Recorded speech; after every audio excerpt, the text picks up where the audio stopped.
कहवा से आई शीतल मैया, कहवा से देवी दुर्गा, कहवा से देवी दुर्गा हो सखिया, कहवा से आए भगवान आंगन ए आए भवनवा हमरे आए नी हो।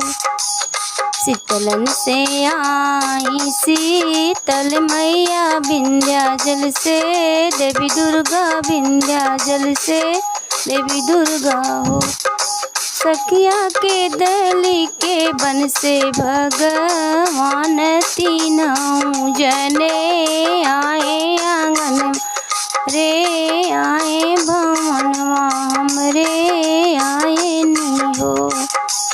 काहो जलई के शीतल मैया, काहो ज दुर्गा देवी, काहो ज दुर्गा देवी हो सखिया, का जल के भगवान आंगनवा हमरे आए भवनवा हमरे आए ने हो।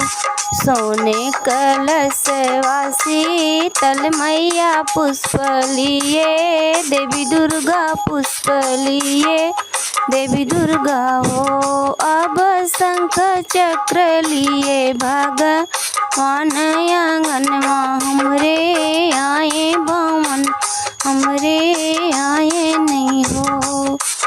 कहवा बैठाऊ बैसी तल मैया, कहवा पे देवी दुर्गा, कहवा पे देवी दुर्गा हो सखिया, कहवा बैठाऊ बै भगवान आंगनवा हमरे आए भवनवा हमरे आए नहीं हो सखिया, कहवा बैठ भगवान आंगनवा हमरे आए भवनवा हमरे आए नहीं हो।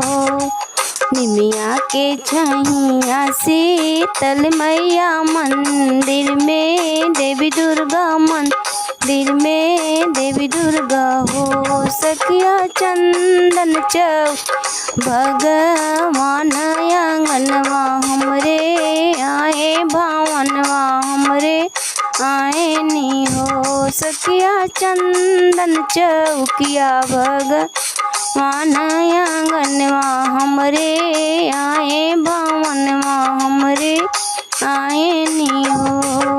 केतवा के भोग शीतल मैया, केतवा के देवी दुर्गा, केतवा के देवी दुर्गा हो सखिया, केतवा के भोग गवान आंगनवा हमरे आए भवनवा हमरे आए नी हो सखिया, केतवा के भोग भगवान आंगनवा हमरे आए भवनवा हमरे आए नी हो।